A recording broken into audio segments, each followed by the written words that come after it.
السلام عليكم ورحمة الله تعالى وبركاته. Bienvenue أصدقائي أعزائي تلاميذ الأساتذة. كما رأيتم رأينا كيف يتم التطور التلقائي بالنسبة للأحماض والقواعد، أن ليس هناك إلا تبادل بروتون H+. دابا نحاولو ندوزو للأكسدة اختزال. Mes chers collègues, élèves et professeurs, comme on avait déjà pour les acides et les bases, qu'il y avait un transfert de protons H+, d'hydronium, n'importe. Donc ce transfert-là, si on veut, il a provoqué une transformation spontanée. Maintenant, est-ce que ça se passe la même chose pour les oxydes de réduction ou non? On va voir. Bon, alors passons au... Donc là,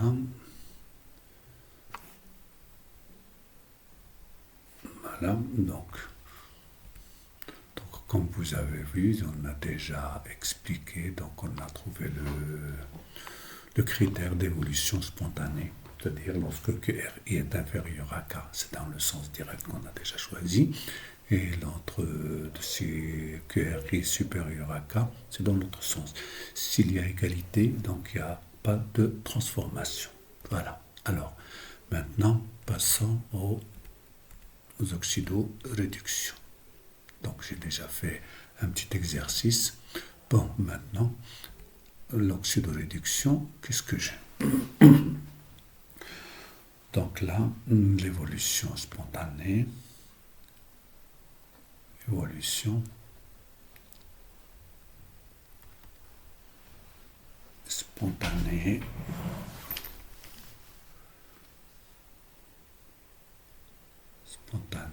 l'évolution pour oxydoréduction. Bon, alors cette évolution, donc on va faire une partie pratique. Donc il faut deux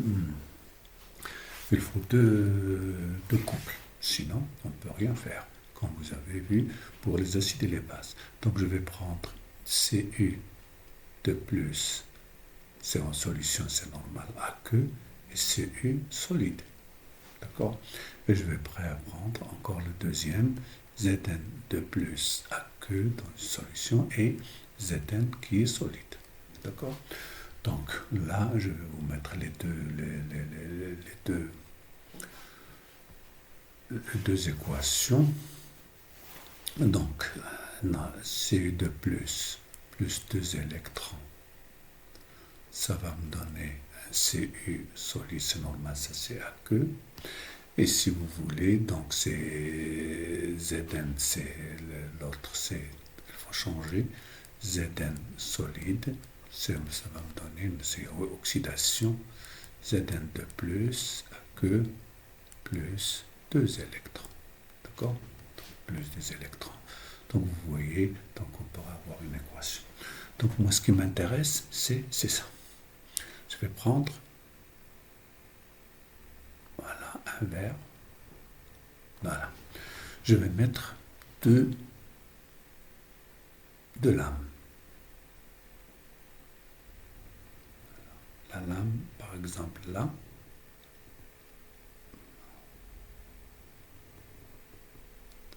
Regardez là. Prendre ça, mettre par exemple la lame de zinc. Donc là, la lame de zinc. Mais faites attention au laboratoire et avec le temps, il y a des rouilles et là, donc il faut prendre un peu de donc il faut les gratter un petit peu, pour que ce soit très brillant. Donc, et là, je vais prendre cuivre, lame de cuivre, d'accord? Là, lame de cuivre, c'est tout. Alors, donc, si vous voulez, je vais essayer de voir les deux couples dans les quatre constituants, les deux couples dans le même. Donc là, qu'est-ce que je vais prendre? Donc, je vais mettre une solution là, une solution en Zn2+, elle a une solution de Cu2+. Voilà, de concentration, donc on a C, la même chose, et ici C, c'est 0,1, oui, 0,1 mol par litre. 0,1 mol litre moins 1. Bon, elle a encore 0,1 mol litre moins 1. Voilà ce que j'ai. Et je laisse un peu de temps de... Qu'est-ce que je vais remarquer? Je vais prendre un peu de rouge. Après une durée, donc je vais voir ici qu'il y a une couleur à peu près rouge qui va se former. Voilà. Cette couleur rouge-là, donc le Zn, il n'a pas de couleur rouge, mais le cuivre, le voilà, regardez là, il a cette couleur-là. Je vais voir un peu ici, là. Donc là, il y a un dépôt, un peu de... donc il y en a des dépôts là, ici, mais ici, c'est pas visible. Pourquoi? Parce qu'il est dissous, on ne sait pas, la quantité n'est pas assez grande, ce sont des milligrammes. Mais ici, lorsqu'il se dépose, donc ça se voit, le rouge sur le blanc, ça se voit très bien. Voilà, c'est tout ce que c'est l'observation qu'il a. Pourquoi cette observation? Parce qu'elle va nous permettre de voir, bien voir quel est si vous voulez, le sens direct. Donc le sens direct. Donc ici il y a donc pour l'observation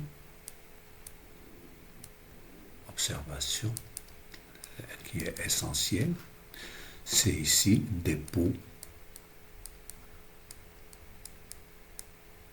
d'une couleur rouge sur Zn, sur le Zn solide, sur la lame de zinc. C'est-à-dire là, il y a formation, c'est-à-dire il y a formation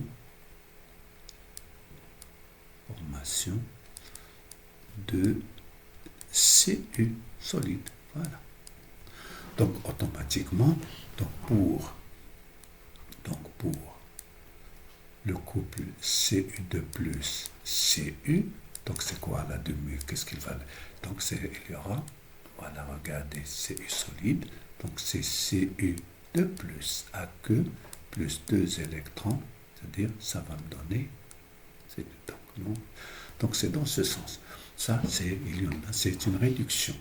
Pour Zn de plus Zn, c'est l'inverse. Donc c'est Zn, c'est une oxydation. Zn qui est solide, ça va me donner... C'est une écriture qui est purement théorique. C'est Zn de plus symbolique à que plus 2 électrons.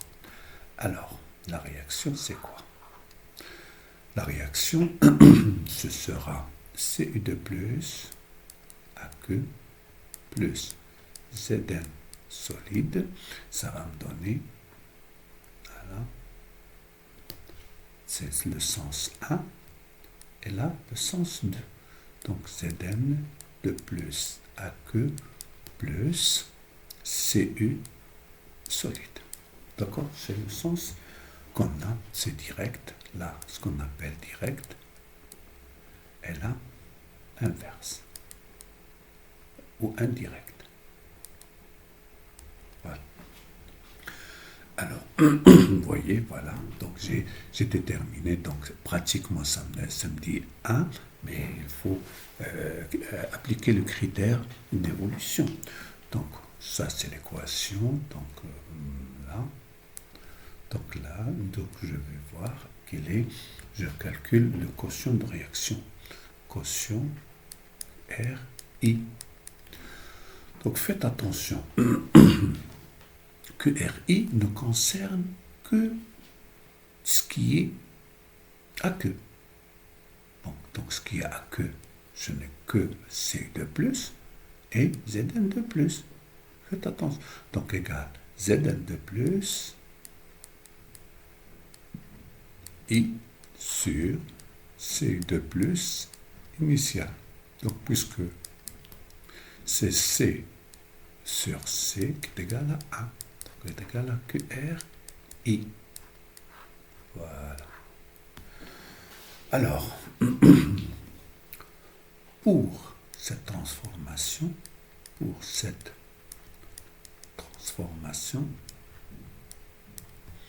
on donne K. K qui est égal à 1,9 fois 10 37 à 25 degrés. Donc vous voyez très bien que QRI négligeable devant K. C'est-à-dire, on a l'évolution dans le sens direct, qu'on appelait le sens 1. Bon, maintenant, je pose une question. Que se passe-t-il ?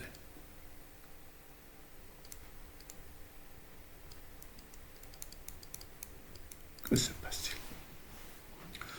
Donc, qu'est-ce qu'on a ? Donc, je vais voir. Regardez là, je vais voir quelque chose là. Voilà.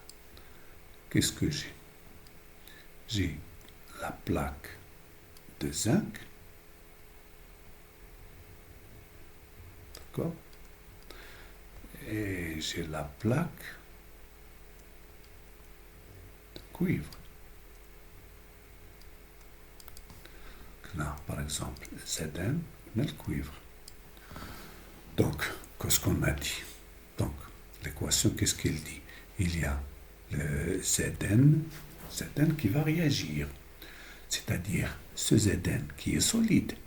Donc, là, Zn va se transformer en Zn de plus 2 électrons. Alors, regardez là, il y en a des Zn de plus. D'accord ? Parce que j'ai ici le Z1, Z2, CU2, CU2+. Regardez la lame. Qu'est-ce qu'elle va faire ?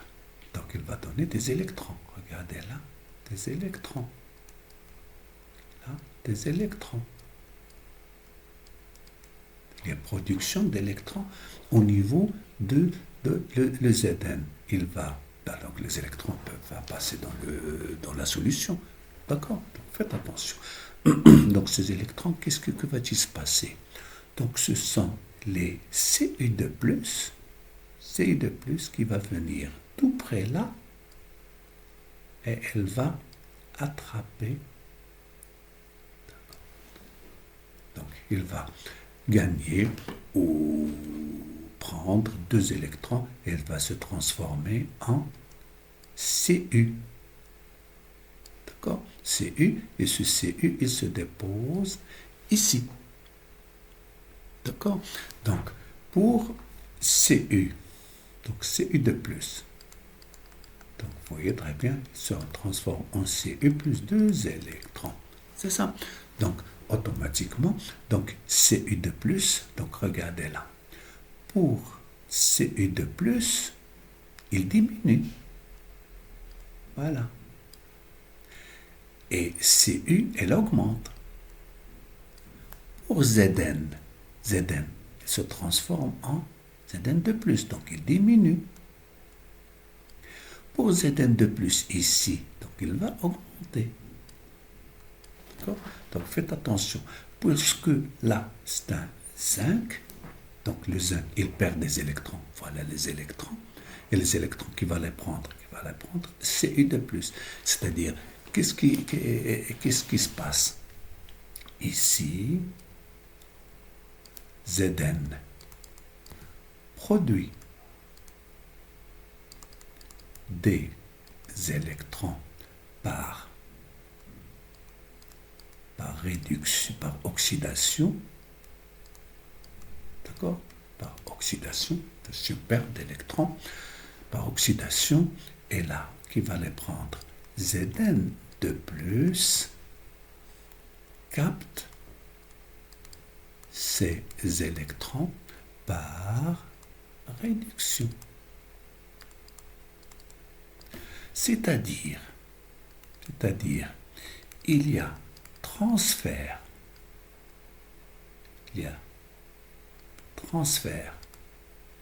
d'accord, d'électrons entre les deux couples.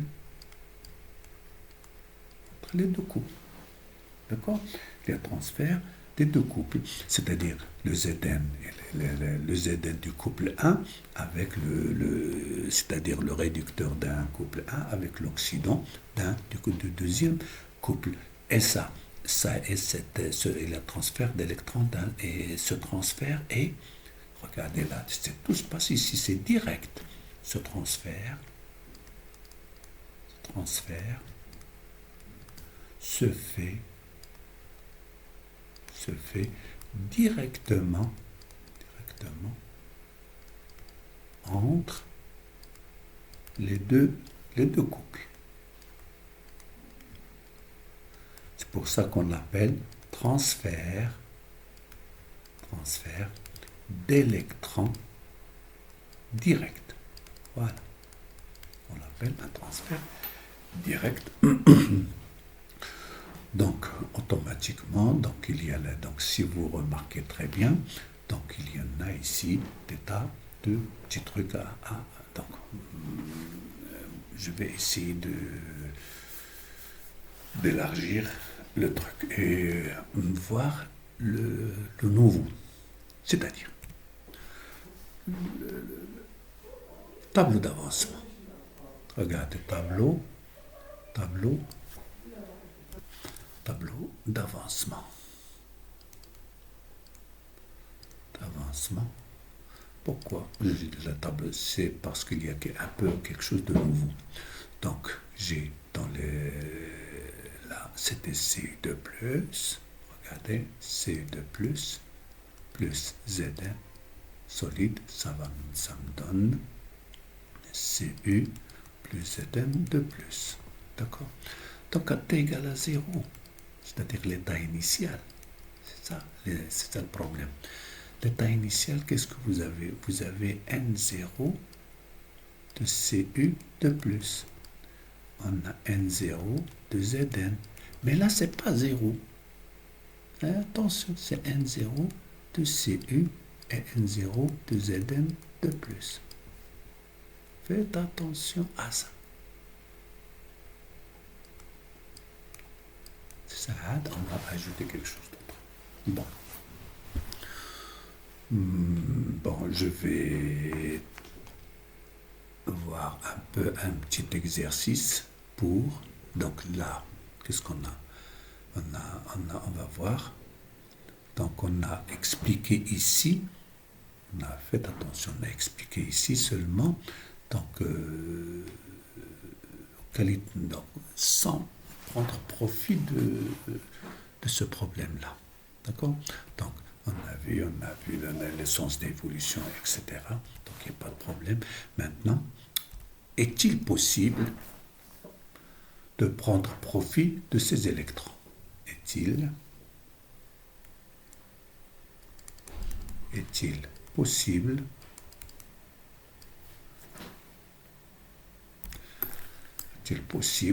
de profiter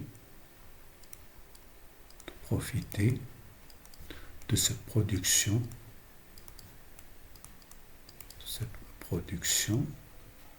d'électrons.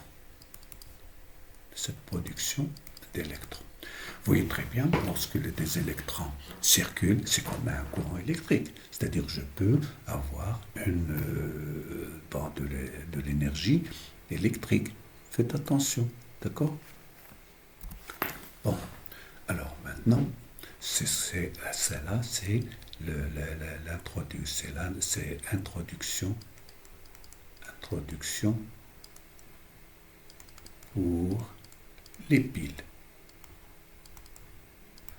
Donc comment ça?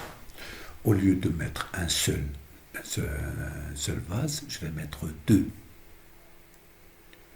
Prends 1. D'accord. Je vais prendre un 2. Voilà, c'est tout. Et dans chacun, je mets un couple. D'accord. Par exemple, je vais mettre ici, si vous voulez, le cuivre, ou le zinc. Donc, ça, c'est la lame de zinc. Et là, dans Zn de plus. D'accord. Là, je mets la lame de cuivre, et je mets ici un Cu, les ions Cu de plus. Alors maintenant, les deux, ce qu'on appelle le compartiment, par exemple 1, compartiment 1, compartiment 2, d'accord, C1, C2, compartiment. C, c'est compartiment. C, c'est compartiment. D'accord. Donc, il faut les lier, les compartiments. Donc, je vais les lier par ce qu'on appelle pont ionique.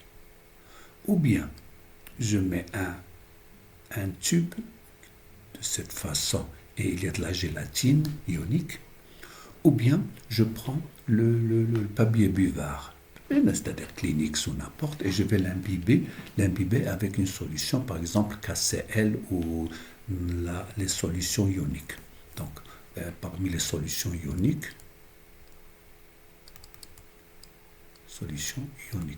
on trouve par exemple KCl, on trouve NaCl, on trouve NH4+, NO3-, etc. Donc, ce sont des solutions ioniques qui vont assurer, c'est-à-dire, il faut premièrement faire la liaison électrique et ionique entre les deux solutions. Maintenant, le Zn produit des électrons. Donc ici, il y a des électrons qui vont se produire. D'accord? Des électrons qui vont se produire ici. C'est ce qu'on a vu. Regardez ici. Donc, les électrons vont se produire dans Zn. Donc là, il n'y a pas de Cu2+, qui va les capter. Donc, qu'est-ce qu'on va faire? Donc, il faut, puisque des électrons, ils vont circuler dans quoi? Il faut des fils, il faut un circuit externe. D'accord?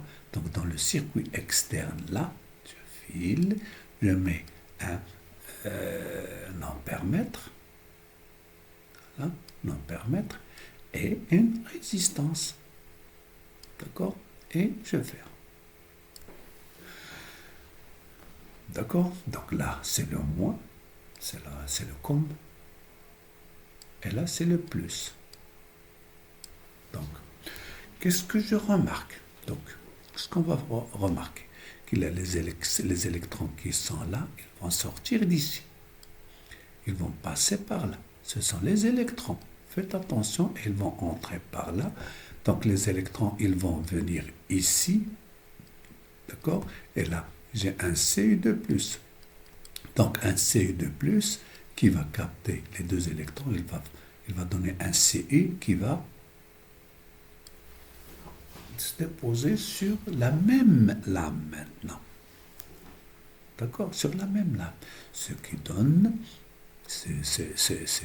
M de Cu de la lame va augmenter.